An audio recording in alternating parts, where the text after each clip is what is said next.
Hey, what's up, everyone? Welcome to this is going to be a fun stream. So I wanted to wait a little while to talk about Guardians of the Galaxy Volume 3, not because I did a review for it. I never uploaded it. I made the review and I never uploaded it, but I wanted to wait a while because I know some people were not seeing it the first week. They wanted to see what the reaction to the movie was before they went and saw it. So then we had the second weekend, and I was like, all right, now we can do it. So I wanted to schedule it out. So we have a cavalcade, a smorgasbord of people here in the stream, and we're going to be talking about what I think is probably one of the best Marvel movies ever made. And I know that seems hyperbolous, but that's kind of how I feel about it. So we have Darren here next to me. Hello, Darren. Welcome. Thank you for having me. Kata is back. It's been a while since he's been on the stream with me. It's good to see Kata. You guys, everybody knows 3Dub. 3Dub is here. He's everywhere. Glad to have 3Dub. And for the first time on this channel, but not a stranger to the streams, is Darth Bunyan. Robert is here. So thank you so much for being here. Look, this is what we're going to do today, guys. We are going to dive in to Guardians of the Galaxy Volume 3 and talk about all of our likes, dislikes, if anybody has any, and criticisms of the movie. And chat, if you want to chime in with a super chat to make sure your question gets answered, you can, because we have very limited time. We have so many people on the stream, so we have very limited time. If your super chat is about Guardians of the Galaxy Volume 3, we will answer it while we're talking about the movie. If your super chat is about James Gunn, we'll answer that while we're talking about the movie. If your super chat is about anything else, we will talk about it at the end of the stream. All right, so spoilers are in full effect. I put it in the title. I put it in the thumbnail. Hopefully anybody that clicks on this knows that we are going to be talking spoilers, all right? So Guardians of the Galaxy Volume 3, how many people saw it opening weekend? I went and saw it opening night. Yeah. So not opening weekend. I went opening night as well. Yeah. Opening night, yeah. Did 5 days maybe after it came out. All right. Now, I will say this movie for me was one of the most anticipated of the upcoming phase because it's the end cap on Guardians of the Galaxy, but also it's James Gunn's last movie with Marvel because now he's in charge of the DC universe. We'll start with you, 3Dub. I'm gonna put you on the hot seat here. What were your expectations from Guardians of the Galaxy Volume 3? Like, did you want it to be more like 1? Did you want it to be more like 2? Are you a fan of James Gunn in general? I like the Guardians of the Galaxy franchise. It was unique to begin with. I wasn't expecting the level of, I guess, the starter of the intro, to be like the Star-Lord dancing. In the first one. I didn't expect them to top it with a baby Groot in the second one. This one's drunk. That's fun. So it was a unique experience. I always assume that the first and 2 are like good, and then the 3 falls. But that didn't happen this time, which was kind of nice. Yeah. I expect 4 to be if there is a 4 to be like Love and Thunder. There might be. Well, we can get into that in a second. So Darren, who is your favorite character on Guardians of the Galaxy, and did you appreciate that character in this movie? You know what? I feel like most people was Rocket, right? Like everyone really loved Rocket, but he was amazing. I think he was the best character in this movie. But I loved Nebula here. Like I thought this was her best movie. Like great choice. I thought, like, I think the balance of those 2 characters from like Endgame to here, and just to see their friendship, and like I don't know if we're hopping into spoilers yet, but there's a scene. Oh yeah, go ahead. Like there's a scene where she finds out that like he's alive, and there's that. It's such a gorgeous scene where like she's so happy and she has all of these emotions, and like her arc in this movie is about like she doesn't feel emotions, and she doesn't like, she's not like everyone else. In that scene she did, and I don't know, I think she's just a character that I personally like the most here. You know what, next to like say Rocket, because obviously Gamora's story is fragmented because of what happened to her during the Avengers films, but other than Rocket, I think Nebula had the most drastic change as a character from her beginnings to where she ends up in Guardians of the Galaxy Volume 3. What about you, Kata and Darth? Any thoughts on that? Any opinions on Nebula? Did you like another character more? Definitely Nebula, though. It had the greatest character arc. at first it wasn't like she had any friends or anything. She was just like a hurt individual, and then deconstructed because she had all her parts, changed by Thanos, by torture. But in the end, like she actually cares. It's like this whole Guardians of the Galaxy group is like family for her. Loves each individual. I couldn't even think that when we first started in Guardians 1 that she would be a character that would actually care for people, and then call someone family or love these people that she's with right now. So I would say Nebula. Yeah. Okay. What about you, Darth? Did you have a different favorite, or are you like tripling down on Nebula here? I wouldn't say she was my favorite. I really appreciated the arc, like because she was kind of like she was an angry kind of Drax, where he was like more of a depressed one. Do you know what I mean? And in her progression, where she like kind of started dancing, like so it kind of showed chinks in the armor, and when she was reaching out to Gamora, obviously in the second one, and things like that. So there was kind of hints that we would be getting to where we are now, which is nice. I really loved Adam Warlock. I was so surprised about where we were going to go with him, honestly, because I thought we were just going to be getting a Marvel Superman that was, blonde and golden and stuff like that. And that is not what we got. That is not what we got at all. And he was so funny. Yeah, so let's talk a little bit about Adam Warlock. Adam Warlock, for me, a lot of people have criticized the movie for two things. One is underutilizing Adam Warlock because he wasn't a very massive part of the film, and I don't think there was a way to convey the emotional aspects of the story, but also kind of put Adam Warlock in every scene. I don't think that would have worked in the movie.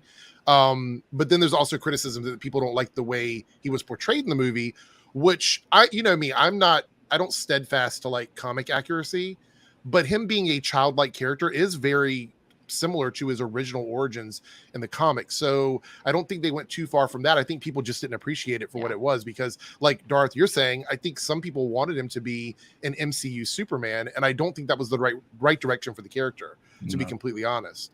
Was anybody here, show of hands, a massive Adam Warlock fan before the movie? Anybody? I knew nothing about him. I'll be honest, I knew nothing. All right. I'm a fan of him, the actor. Yeah. Will was great, by the way. In the role. Oh yeah.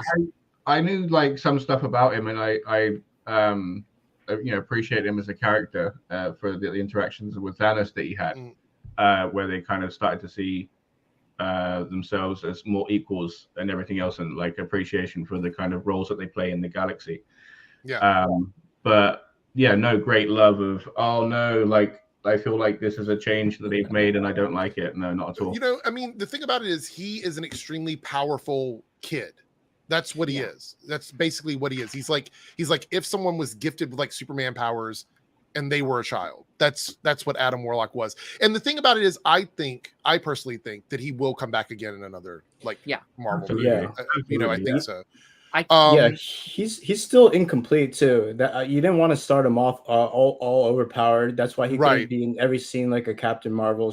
You just need to pick his spots, or else he's just going to be there to destroy everything. And I like the fact that he's an incomplete character because he has a character growth. He can still grow. But the only concern is that this is like a James Gunn version of Adam Warlock.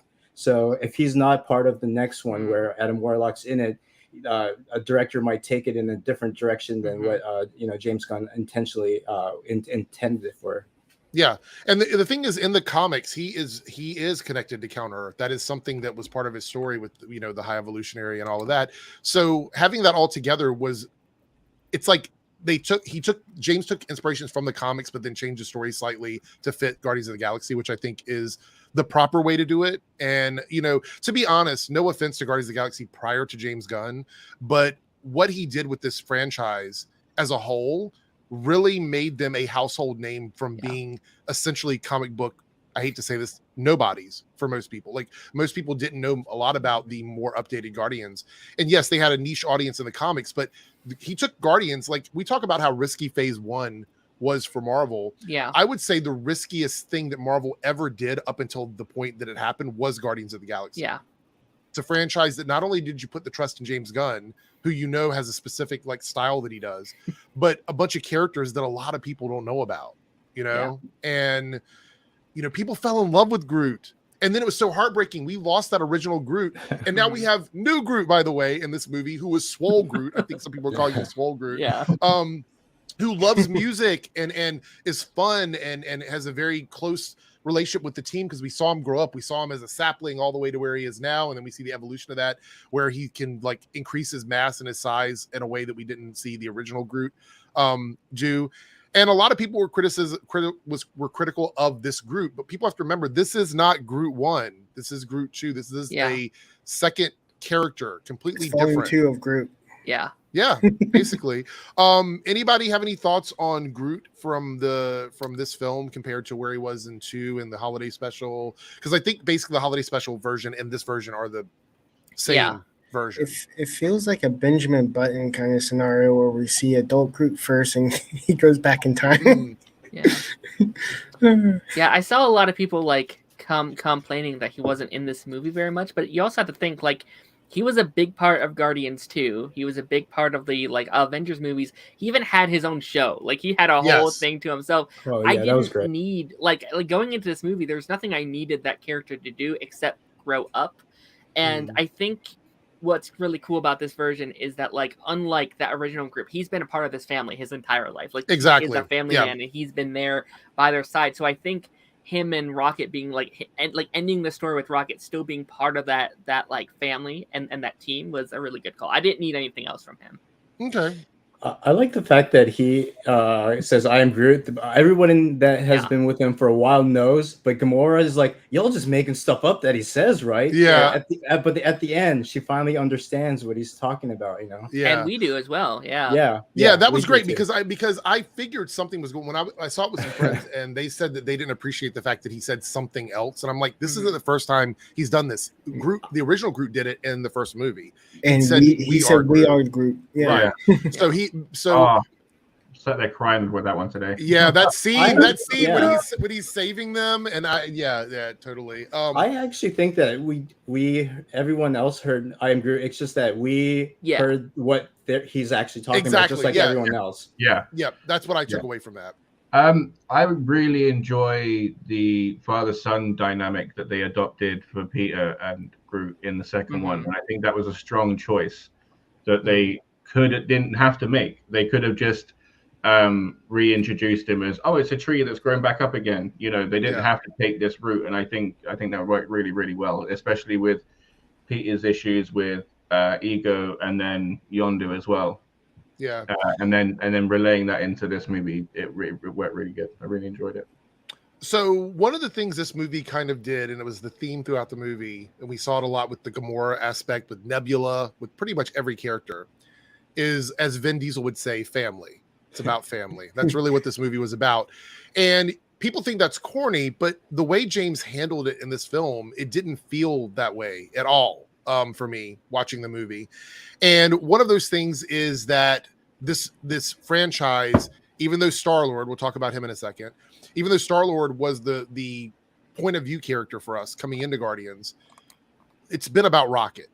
Rocket is the character that kind of always held the team together. He was the one, you remember back in the second movie when he was the one barking for them to do everything together and stay together. Like, he's always been that character that sort of held the team together. So in this movie, we get his backstory, this tragic backstory that I wasn't prepared for. I was not ready for this. When I went into the movie, I knew it was going to be emotional, but I didn't know that it was gonna it hit.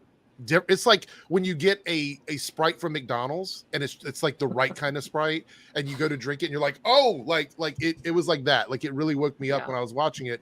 And everyone that I've spoken to, every single person, whether they teared up or they didn't, said that the emotional beats of Rocket's story was top tier. It was fantastic. We get to see him and his friends, and how the High Evolutionary lied to them, and how he didn't know what he was, and he was promised things that were not delivered to him, and then he had to escape and go on the run and get arrested 25 times. Like, all the things that Rocket had to do in this movie. and chime in as you feel here about Rocket, because I'm going to pass this question off to everybody. What did you think of the Rocket's journey in this movie, and how did it affect you in terms of like the way you feel about Guardians of the Galaxy as a whole? I think the best thing a sequel can do is make the previous movies better. Yeah. And I think Rocket's story here, like looking back at his first ones and his moments in the first movie and the second movie, make those films like 10 times better. I think Rocket's arc here is gorgeous. Like I came out of the movie with like a fog just because the movie was so like impactful and emotional. And it's so crazy that I think James Gunn just does such a beautiful job at making characters, which makes me so excited for his move over to like DC. Like there's so many characters. We'll talk about that at the end of this. I do want to talk about that briefly when like, we're done with this. Oh, there's so much that like they made millions of people cry over this raccoon, and I think that takes a really special filmmaker. And I'll pass it on to like someone else, but I did really like his art. Yeah. Anybody else want to chime in on Rocket? Anything you want to add? I always wondered what his like superpower was, but we realized that his superpower was his brain. You know, that he's such a creative guy. He's smart, and he solves problems. He's like a MacGyver kind of dude that like takes any situation, finds like a solution to it. And then I like the fact that he finally accepted the fact that he's a raccoon. He read that little sign and he's like, I'm a raccoon. You know, so. When he went back in the ship to save the other little baby raccoons, I was in tears. Oh my God. Because he saw himself up right now thinking them, about it. Yeah. For me, I would say James Gunn took some of the stakes out before the movie for me. So when everybody was injured, I knew that they had plot armor. You know what I mean? But then there was still a point when he was gone, I think, like really gone. And then like before they brought him back, so I was like, oh my God, is he pulled a Paul Bettany on us? Like, are we actually going to lose this guy? And I still questioned it. But then, like a second later, I knew everyone was going to be fine again. Yeah, that was a great scene, though. And three Dub, any thoughts on Rocket? I liked his journey through from the first to the second to the third. I thought it was good, and it's nice to see his final backstory, where he was just a little raccoon. I think they did a phenomenal job at giving a raccoon emotions. Okay, so I want to say this. I know people give a hard time to like some of the more modern Marvel VFX because they do sort of cut corners now and again. But the animal VFX in this movie were amazing. Like they didn't try to make it perfectly real, which is something I think was good. Like they said, we're going to make it real, but we're also going to give you like Pixar, which I think is kind of smart too. Like with some of some of the designs of the creatures, the people that lived on Counter Earth, just so cool. The designs of those characters so cool. Let's move into the Star-Lord element. So Star-Lord in this movie is struggling mostly with the Gamora situation, losing her to Thanos, and then having her come back, but it's not her. It's a her from like 4 years in the past, from when he met her. You know, and then she never had the chance to actually get to know them in the same way. And so she does make a decision to not be evil, but she's working with the Ravagers and she doesn't have any interest in being with the Guardians. And that's sort of a push and pull throughout the film. And so Gamora as a character, we can talk about her as well. I think Gamora's storyline is really interesting because this is the first time we get to properly spend with this version of Gamora, like a real legitimate chance. And it's really interesting to see how people complained about this. I don't know why. It was very interesting for me to see how different Gamora would have turned out had she been in the same circumstances as the one in the first Guardians of the Galaxy movie.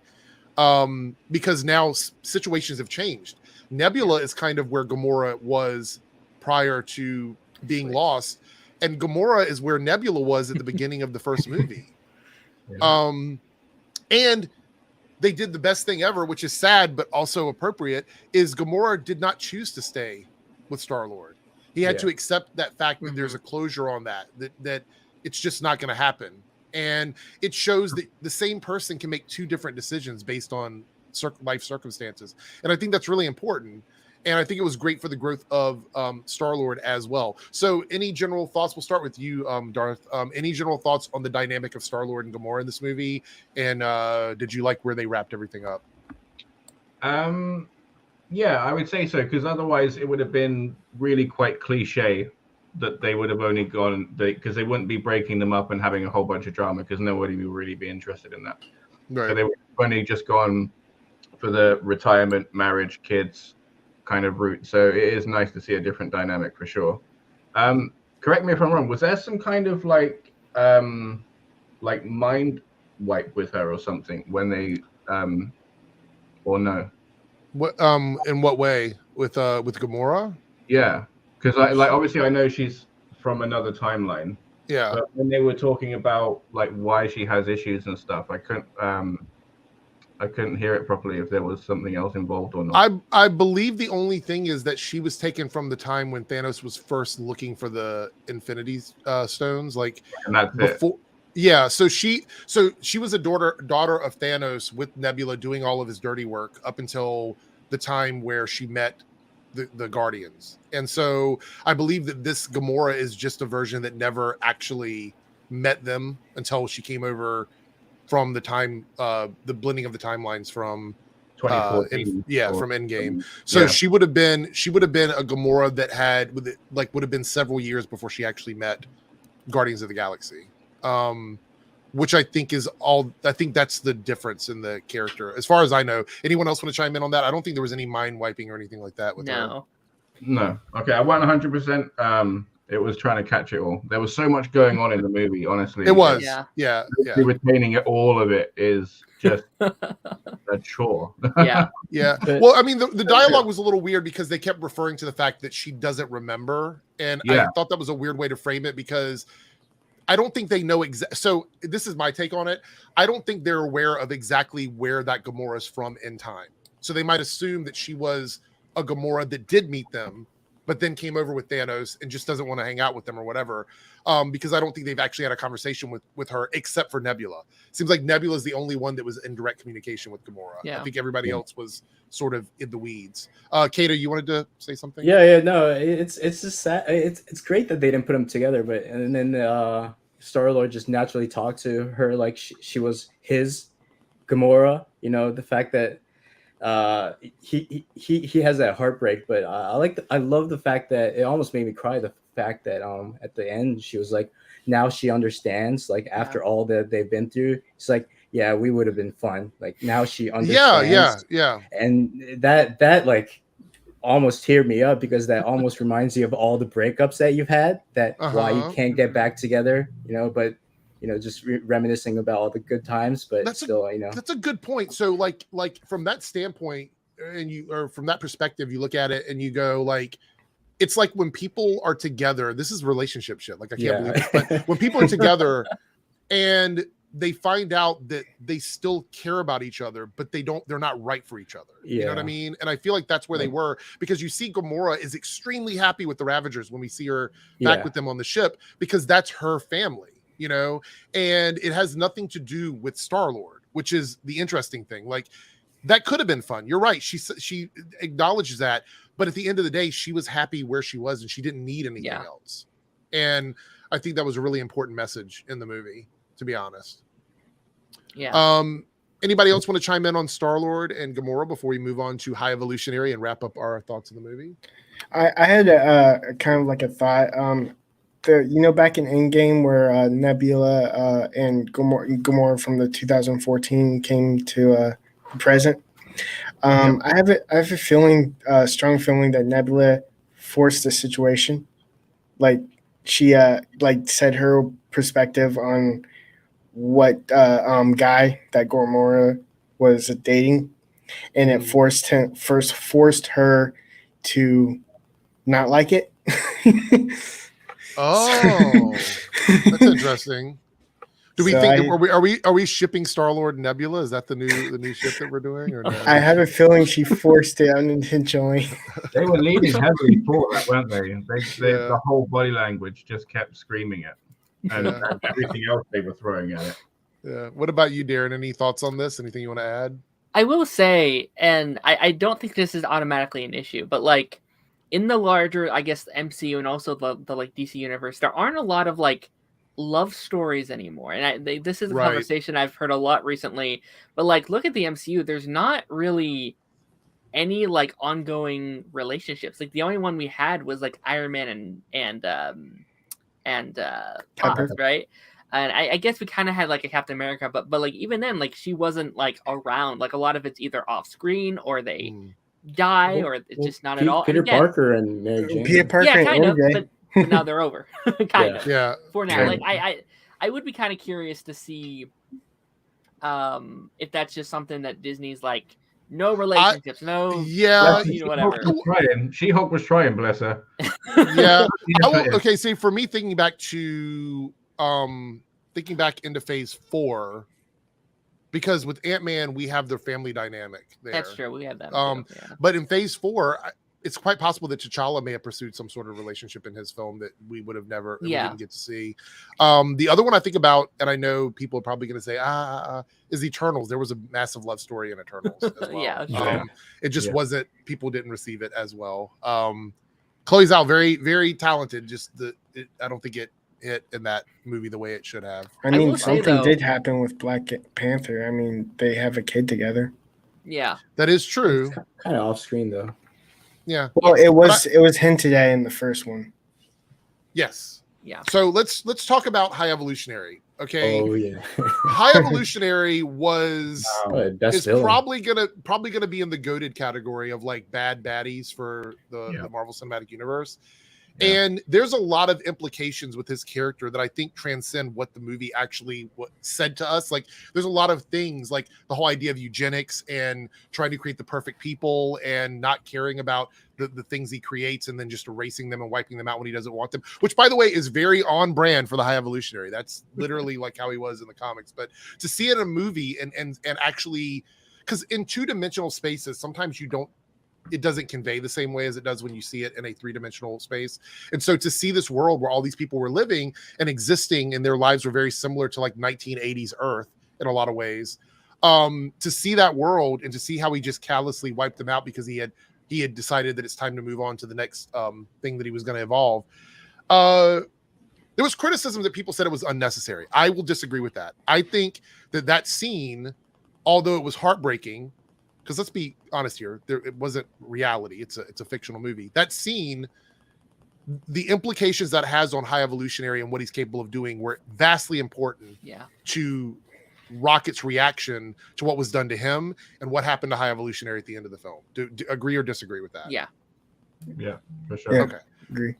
So I think for me, and yes, he could have been even more menacing in a lot of ways. I think they nailed the High Evolutionary character in essence in this film. Now, Three-Dub, do you have another opinion on this? Yeah, I was like, chime in. Do you think that he was a better villain than King? Yeah, I did. So I hated him more. Like they could actually switch King to Evolutionary if they wanted to. That's too different for me, honestly, because the High Evolutionary is more sadistic and cruel, but Kang the Conqueror is more grandiose and all about big schemes. He wants his name plastered on the side of a building. Yeah. Feels like the motives and even the way that they go about it, like they feel two different villains for me. If I'm being honest, I don't know. I think go ahead. Okay.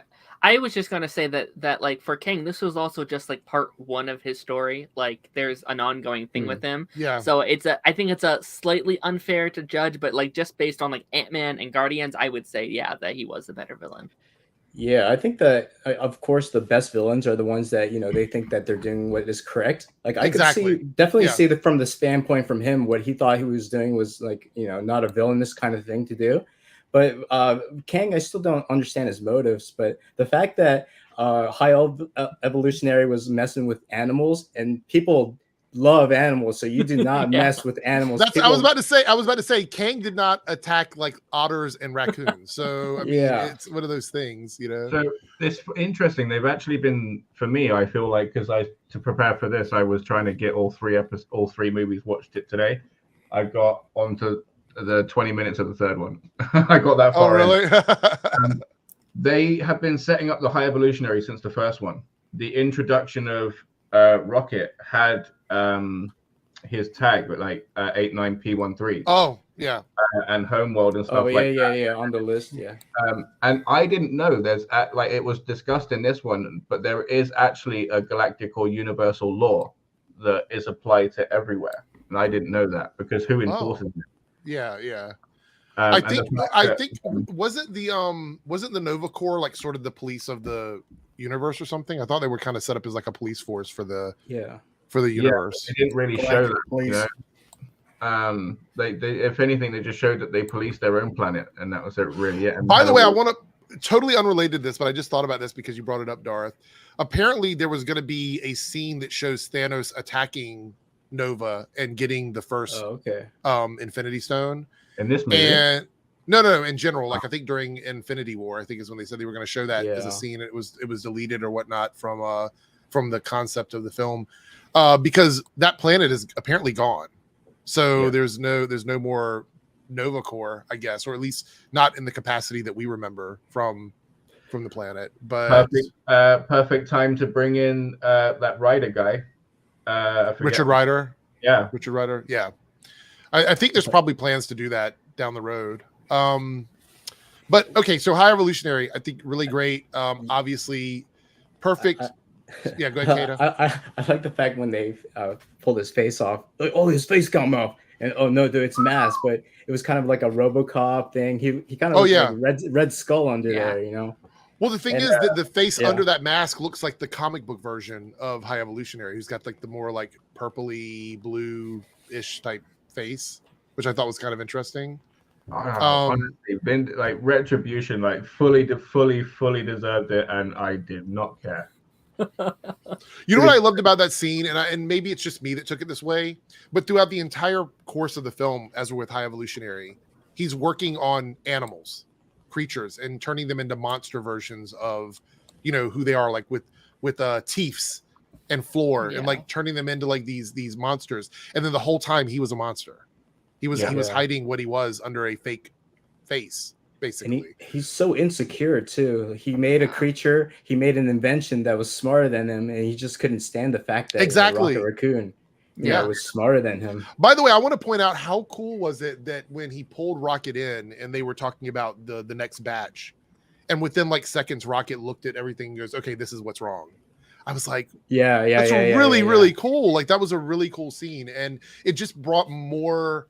I don't know. It brought another level to the movie that I really appreciated, and the fact that it also started making me understand why Rocket wanted everybody's like mechanical body parts. Like I was like, oh, okay, this sort of makes sense. I did find that that part like kind of like confusing a little bit because he has such like a fantastic scientific brain, but still doesn't know how to talk properly at that point. You know what I mean? Right. So, like massive gaps in I think it just proves that the quest that High Evolutionary had, he didn't know what he was doing, and he just kind of stumbled into genius with Rocket, I think, and Rocket just evolved from that point. And you know what, to be honest, I think Rocket will continue to evolve probably as a character if we get to see him more and more throughout the films. How long is he going to be alive for? He's a raccoon. I don't know. I have no clue. But do you know that the raccoons are actually supposed to live for around 3 years? It's his brain that keeps him alive. That is the reason that he's alive for this long. Is his brain? They die of boredom. I think that's what they explained was the fact that his brain is different. That's why he's still alive. Yeah. All right, so let's talk about the end of the film and then the setup for the future stuff and give our general thoughts because we've got about 10 minutes left of this chat. All right, so at the end of the movie, the Guardians decide to part ways, basically. Some of them stay behind on Nowhere. Some of them move on. We get that amazing Florence and the Machine song at the end, which I was like, oh my God. Like, I started like basically bawling when that song was playing. I was like, oh my God. So anyway, we get that amazing song at the end and the characters make their decisions to move on. Some of the more notable ones are Star-Lord decides to come back to Earth, which probably means that Star-Lord will be used again somewhere in another movie. Star-Lord will return at the very end of the credits. Yeah, so because we get that end credit scene where he's talking with his, I think it's grandfather, right? Isn't that his grandfather? That remarried. So high probability that Star-Lord will be back. And then we sort of get the setup for the next evolution of the Guardians of the Galaxy, which includes Phyla-Vell, which I was like, we're setting up Phyla-Vell? Like, really? Does that mean Moondragon's going to be introduced as well? So we get this Phyla-Vell storyline and obviously Adam Warlock, and then this new lineup of Guardians that include a giant-sized Groot. Rocket's obviously there. So we get this idea of a franchise moving forward. And James Gunn has even came out and said that if they do move forward with more Guardians movies, he just kind of wants whoever takes it over to put their own stamp on it. What did we think of this ending? Are we happy about the family sort of breaking up and doing their own thing? Mantis decided to go on a way, which we didn't talk much about Mantis. I think her and Drax had a great story in this movie. Drax, totally underrated. He's not the destroyer. He's a father. Yeah. He gets the father storyline, which I think was really touching. And Mantis sort of decides to go off on her own and explore her own origins because she never had the chance to do that before. Before we talk about the ending part, general thoughts on Mantis and Drax. I think they had great dynamic in this movie, and it was a lot of fun. They definitely set it up, that relationship with the Christmas special, and then they just kept on going with it and the comedy between each other. It's so great. Yeah. Those two and the dog nuts, honestly. The fact that Drax could speak the language of the kids was amazing. Was oh my gosh, you could talk. Yeep, yeep, yeep, yeep, yeep, yeep. I think it was great. You never asked me if I could, and then they kept on referring to me, idiot. Go ahead. I think it is like impressing that like this is really her first real like movie as a Guardian, and it feels like she's been here since day one. Yeah, like, she does such a great job. And I kind of ended the movie where it was like, oh, I could see them giving her like a spinoff, like some kind of like Disney Plus show or like a special. I think that's why they broke them up. My opinion on it is the reason why they split them off is so they could kind of give them their own stories if they want to. I think that's initially the purpose of doing that. And they can also bring in like new Guardians in the future because Guardians is a vague term. Anyone can be a Guardian. Even from the comics, Marvel is the one that's behind Guardians of the Galaxy, so it makes sense that they could actually create new Guardians and then pull them in. Well, I think the mid-credit scene to me is them especially because Phyla-Vell is still very young. They could come back in like 6 years, and Groot's obviously going to be Groot.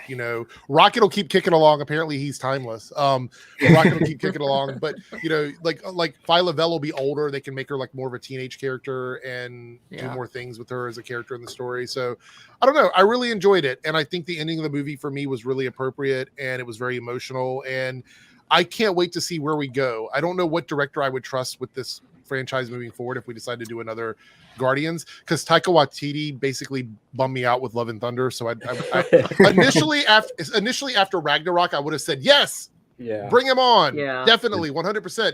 And then he did Love and Thunder, and I'm like, no, put him nowhere near any other Marvel properties. There was the Guardians in the Taika Waititi movie, the Love and Thunder.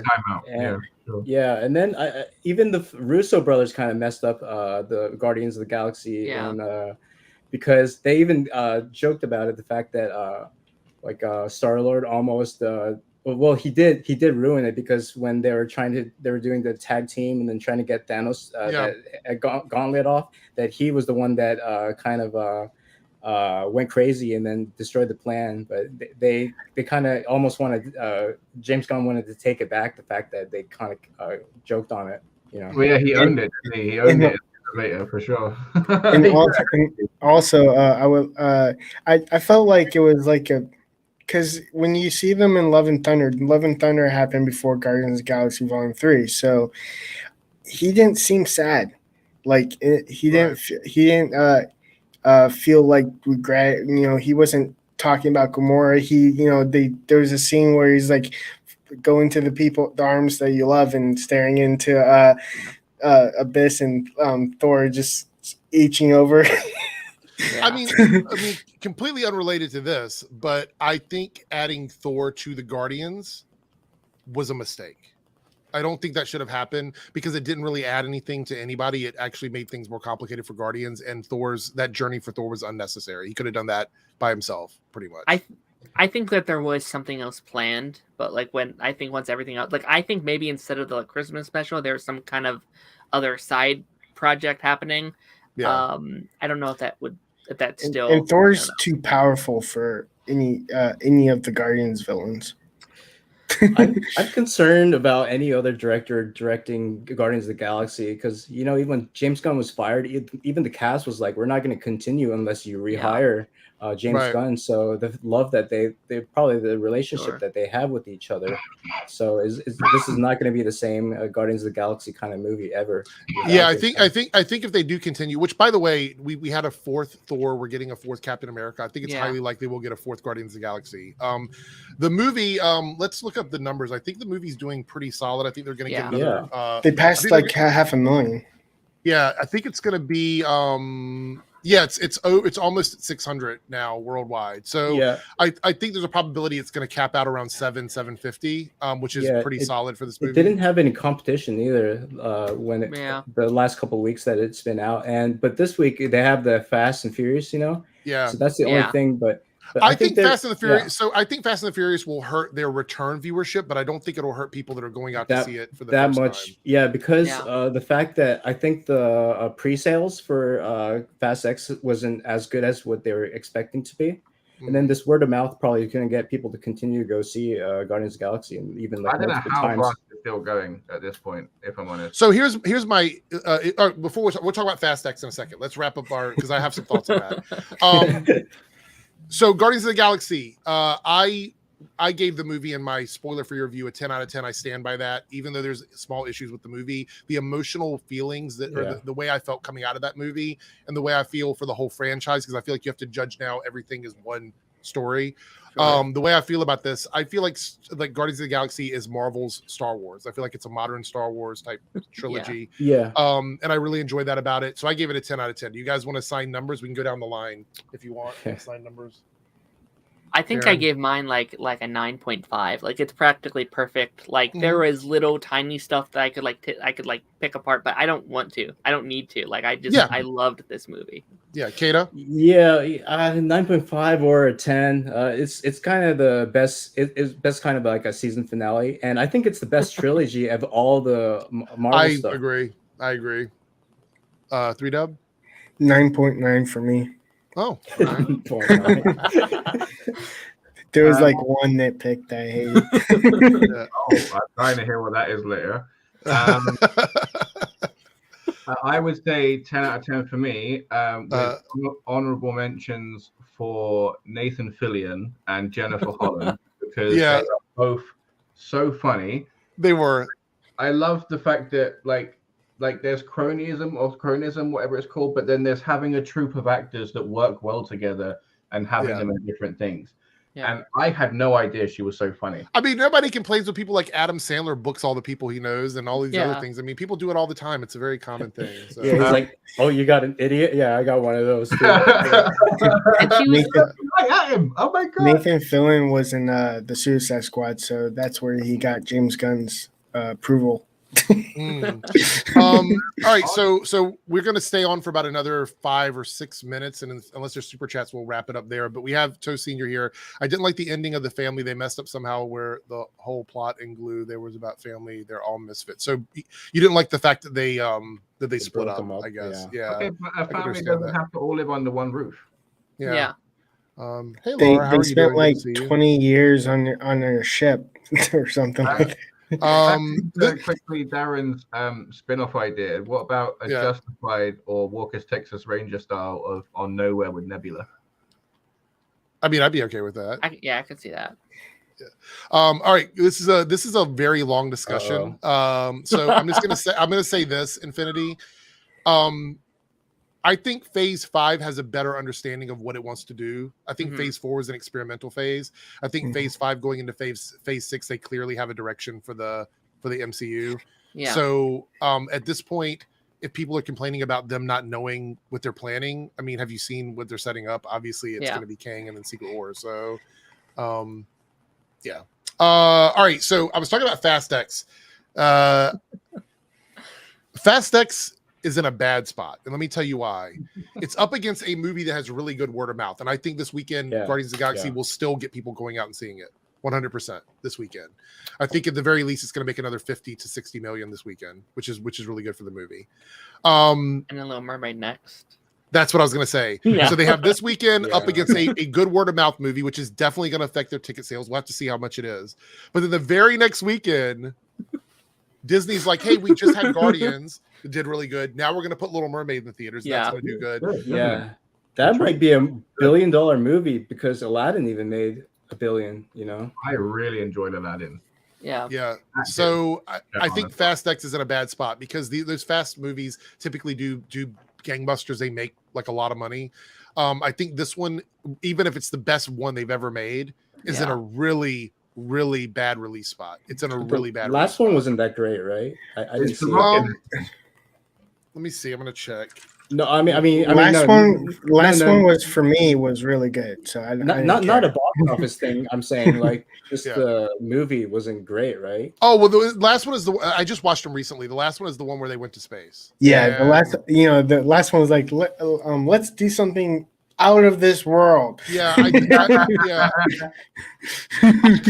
kind of hope with this one they bring it back down to like racing level stuff. I don't want them to go to space. It was never about racing in the first one. I mean, well, no, I don't mean it has to be about racing, but like at an Earthbound level. Like I don't want them going to the moon or anything like that. I don't want that. Don't give them ideas.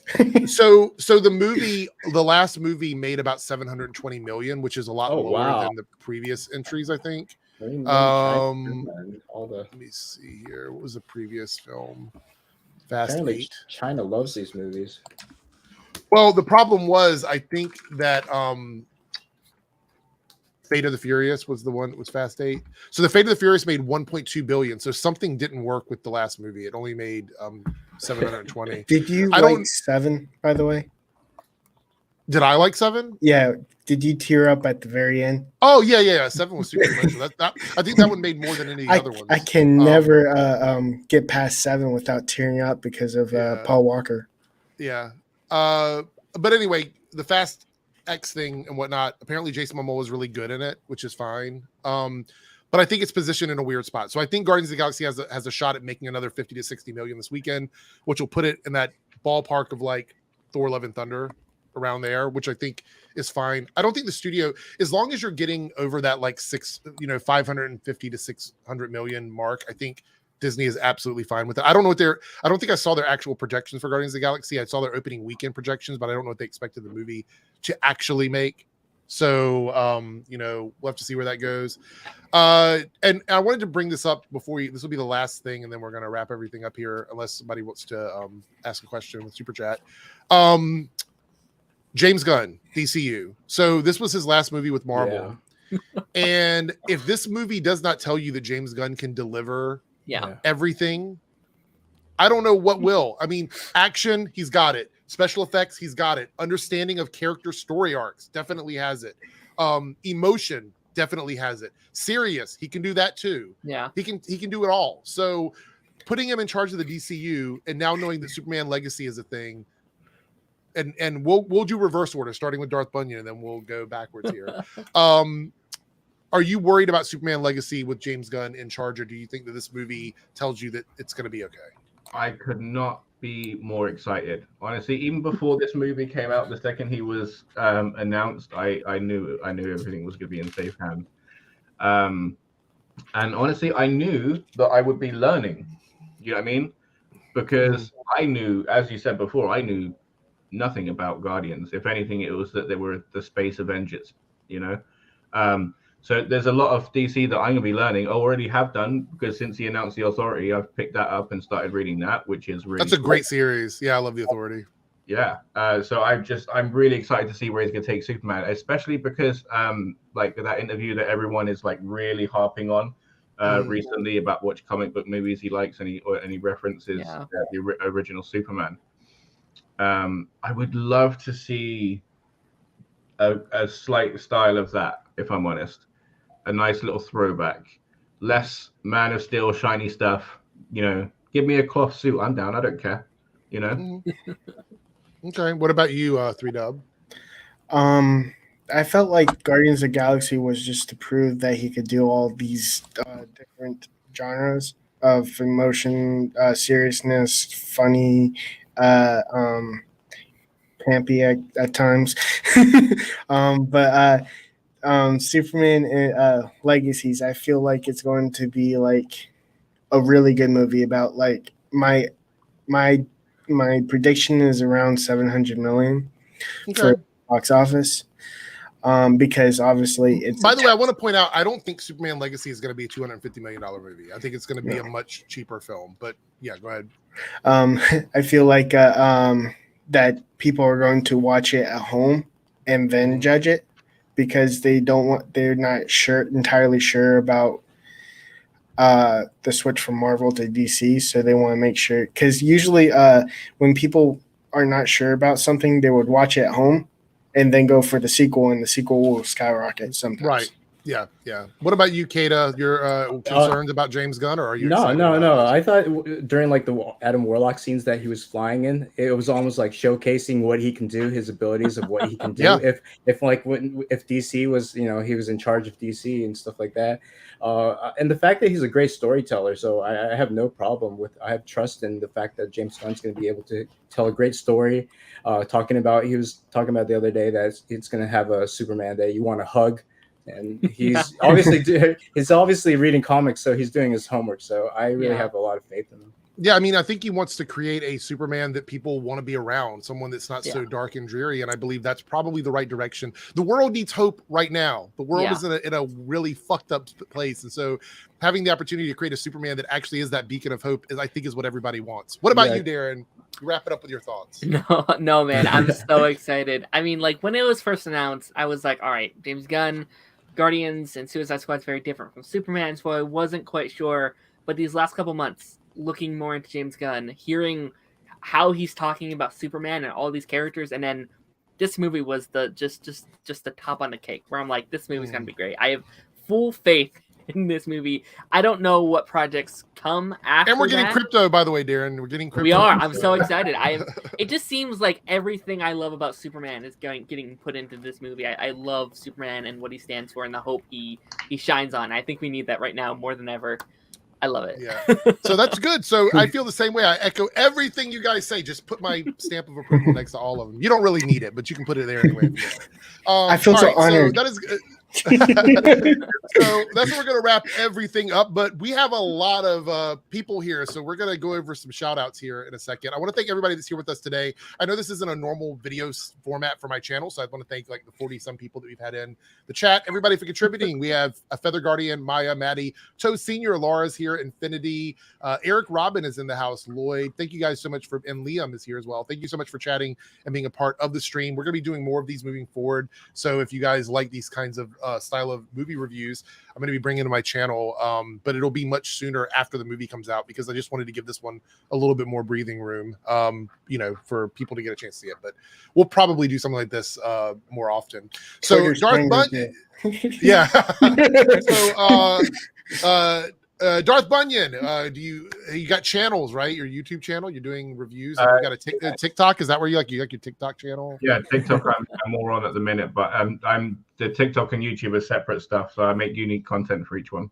Okay, and we all know where you are, 3Dub, but we're gonna shout it out there. You're gonna see, check out 3Dub every Monday with the what do you guys call it now? The Party Nation. I the thought after party spinoff, right? Got it. See on Mondays with Darren. You're there quite often too. I as am, well, on Mondays. So, and Darren's got his channel here on YouTube. Are you still doing your? I know you're doing your reviews, but are you doing live streams and stuff more? I am. I've been doing about 2 live streams a week, talking about all these shows, and as we like transition into some other shows, as some of these shows start to wrap up. So yeah. If you ever have room for me, maybe I can come on sometime. Oh yeah, anytime, man, anytime. And then we have Kata over here. Kata, are you doing no channel, but just follow me on my @ if you want on Twitter. He's good on social. He's good on social. But yeah, I mean, I love hanging out with you guys. So I mean, it's, well, thank you so much. I want to thank everybody for being here. This is kind of one of those things where I wanted to feel like the movie, so it's like a family thing, like everybody gets together and sort of talks. So I want to thank everybody for being here. If you're coming in late, make sure you watch this on playback. It'll be available immediately. I'm not going to wait. It's going to be up as soon as we're done, so you can check it out. And if you like this kind of content, if you're watching this on playback or you're watching it right now, go over and leave a comment and tell me, hey, we like this stuff. We want to see more stuff like this so we can make more content like this, because I'm really excited to do stuff like this for the channel. So let me know.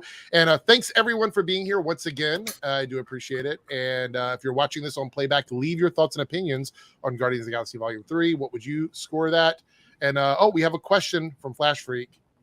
What does your shirt say, Robert? Oh, it says, I'm not the stepdad. Yeah, I'm not the stepdad. I'm the dad that stepped up. Oh, well, there we go. And I am wearing, out of respect for original, for the OG baby Groot there. I'm wearing Guardians of the Galaxy. I saw that. I was like, look at this. Everybody's going to be a branding. Anyway, we're out of here. Everyone have a great evening. And check out my Flash review if you want to hear me screaming. It's up now on the channel. So, all right. Have a good night. Bye.